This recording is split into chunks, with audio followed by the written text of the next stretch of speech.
Random Order Audio, a new age of options.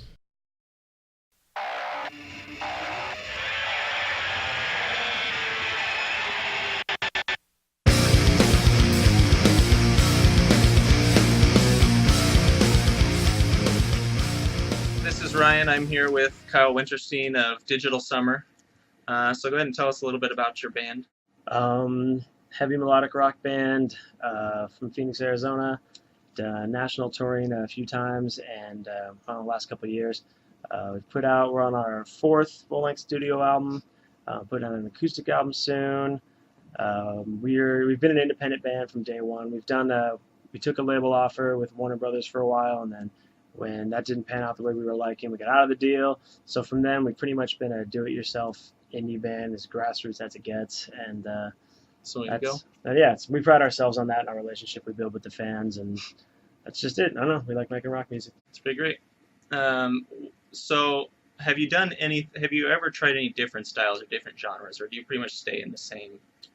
You know what? Like, I think all bands, their style changes a little bit as they continue to play and as they grow as musicians. So we definitely experiment with some things. Me and my brother in the band. We have a side project we've done since then called Tragedy Machine, and it's more like rock electronic. So a lot of those elements have kind of come into play with our recent music. So we experiment on that end, and then just as a writer, I've done songwriting for other artists and some other genres. So yeah, I mean, I think anybody who's a true musician is just a music lover. Good songs are good songs, no matter what genre it is. Makes sense. When you were first told about the ROA concept and that there could be variations to your songs, what were your first thoughts about that? You can recall. Well, at first it was kind of like, Easy. well, yeah, it was like, well, hold on a second. What do you mean? It's hard not to think linearly. Right, it really is. First. Yeah. And when it was like, the first thing that seems obvious, I think maybe from a musician standpoint, is going, all right, well, we can take that long, ridiculous intro we have on this one song and get rid of it and do something quick and cool. Right. Things like that. Or, you have a lead guitar player going, oh, good, I can do a different lead track or stuff like that. Right, so something kind of popped right in your mind of things you. Yeah, I mean, you start. It's like a puzzle. You start going, what if you can take some things out and switch in some different pieces? It might be kind of cool. Yeah. Right. And then when you were actually shown ROA in action, the song being played, the Random Order Audio player, what were your first thoughts then? Were they different? Did you have more of an idea of what it was when you actually saw it in action? Yeah, once I actually, dove into it a little bit, it was like, what? This actually has some serious possibilities, because a fan gets to choose when they're listening to a track that they like the more somber melodic version of a track that you did, or they like the heavier, more aggressive version, or they like where your lyrical parts are just more aggressive on this song versus, right, it's customization. It really is. It really is. Yeah, I mean, there's, it's kind of like when people, like, as dumb as it is, but their iPhone case, they make like six major colors that Apple sells for them. But the reason the options are there is because people want those options. So suddenly you've got that same preference going, but with a musical track, and you don't get that. Right. So it's a new concept, and it's cool. So did any more thoughts? Did anything actually pop in your head at that point and go, okay, I get it, I can do this now, or was it still kind of the same? You still had the same idea of replacing an intro, or no. I mean, like more. When we started actually talking about it, it was like, all right, well, let's take a song and do one where I do completely different vocals during the verses, and all the guitars change, and the beat and to where it's almost like that whole verse could be a totally different song, but now it's part of that song, and it's mixing and matching in a way that normally it isn't conducive towards studio time or the writing process, because, well, time is money in the studio, and not just that, but you can write a song 100 different ways, and as an artist, you're always going, you never feel like it's done. You just don't. For sure. So this is one of those things to where you're going, God, like, even now, how many versions should we do? How many? I have no idea. Like, right. It's a little overwhelming. It is. It's a different form of creative development. Right. And when you play live shows, is it exactly like it's recorded on your albums, or do you guys just play kind of what you feel at the time? And more so, do people really get a new musical experience at your performances, would you say? It varies. It depends. Sometimes it's it's as close as we can possibly make it to the CD or the MP3. That's So what the we heavier do. stuff, I guess, kind of sits in that realm Yeah, of being on some of it precision we, and we time. try to get it as close as possible, and then other ones, it's all dependent upon the performance. We may drag out a bridge long because we're gonna do some kind of stage antics or something, Yeah. or we may just improvise on a song because we've been messing around with it during sound checks and things. So it completely varies, but I think that's why people like the concert going experience anyway. Is that randomization and that different feel. Right. Unique. So, do you think you've had that kind of improvisational freedom in past recordings? No. No, I'm just gonna say no, because I've never. Which I was talking about that recently. Every album we've ever done is rushed, and you always go, God, we should have done this, or we should have done this. Like So no, definitely not. Right. So you really had to cut a lot of stuff out, or be very specific about Very what you want. specific about this is what we're going for. Get it, move on, because it's time is money, and not just that, but you really can get lost if you start letting that improvisational side of it go, and you don't have a direction. Right. But that's what's different about the ROA format is you don't, because you start doing something like that's cool. All right, well let's make that a version, and then you can still keep building off that and make that a version, and so it's cool. So now that ROA is available, do you think you can offer your fans an audio experience like in your performances as something they can take home with them now?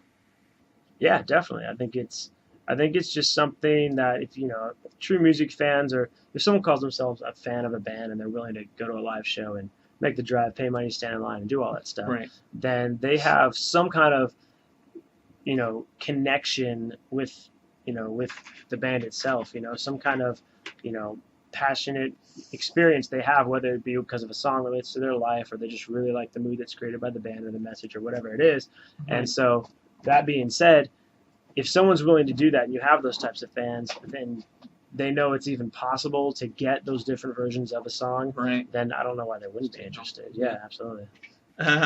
So now that you know about ROA and now you know what what's capable, and you can kind of take your music to the next level, do you think it will change your outlook on music and the way that you write songs? Yeah, I mean, even in the most basic sense, it really shows you that your initial perspective as a song. I think every artist feels this way. Like I know I do.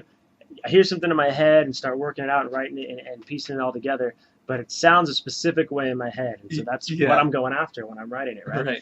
And it's interesting though, because you take a song, we took a song that's a couple years old for us and started messing with it, and so when you are removed from it again and you're able to strip away different layers, you start hearing different things, and it changes your perspective, where even though a song is really never done from the artist's standpoint, because there's a million ways you could do it, this really goes to show that even that part that you think is a must-have, it's still an option. It's really what it is, and it can be plugged and played with 100 different things. So yeah, it does. I think it will change my perspective even more so than maybe it already has. Yeah. When we play on the edge, there's a chance we could fall.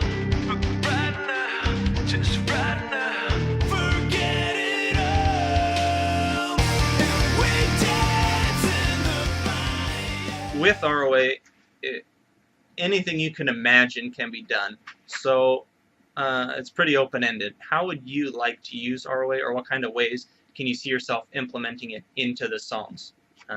And obviously we're in the studio right now, and you've already recorded some stuff that you have done ROA, but is there kind of a unique aspect or something specific that you're like, man, I can finally do that? Or you know what, if I really had it thought out ahead of time and it was budgeted for it and all that, if we were going, no, let's make an ROA record and let's do that, then yeah, I mean, I would go, okay, so we got this song, right, whatever you want to call it, and maybe it's a heavy song, but I would already have the idea of, well, in the other version of, it's not a heavy song, it's a more instrumental, orchestrated song where it's a lot of string layers and things like that. And then there's another one there, it's an acoustic song, and there's another one where it's more electronic. I would almost, in my mind, I would probably try to write the same song 6 different times, and then start plugging and playing different pieces from that, and then try to do instead of thinking of a song, especially because like we're commercial rock, so we write radio formatted music.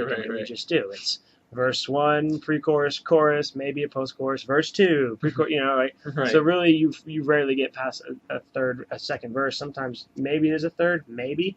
But I would start writing in the sense of, all right, well, if the song's not done, write 10 verses. What do you care? Because one version's this way, one's this way, one's that way. I mean, it gives every song a more infinite feel.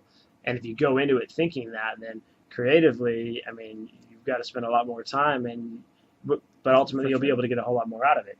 So yeah, I mean, I would definitely be able to get more creative, and it'd be so. I mean, it's different. You know what I mean? It's wrapping your mind around it. Yeah, absolutely, for sure.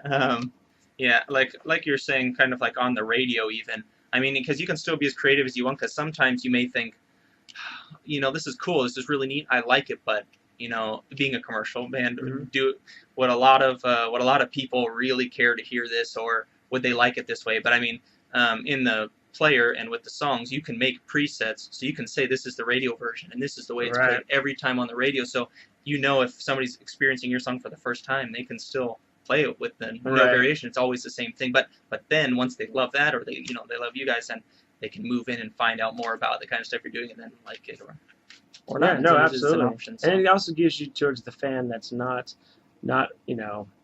really interested in the radio single, and they want the deeper cuts or whatever. You can take a song that is a radio single and you can add variations to it that definitely pull it away from the quote unquote mainstream and still attract that listener that maybe you couldn't get to before. Right. So yeah, I think it's really cool. A lot of possibilities. All right. Well, cool. Well, thanks, Kyle. Absolutely. Digital Summer.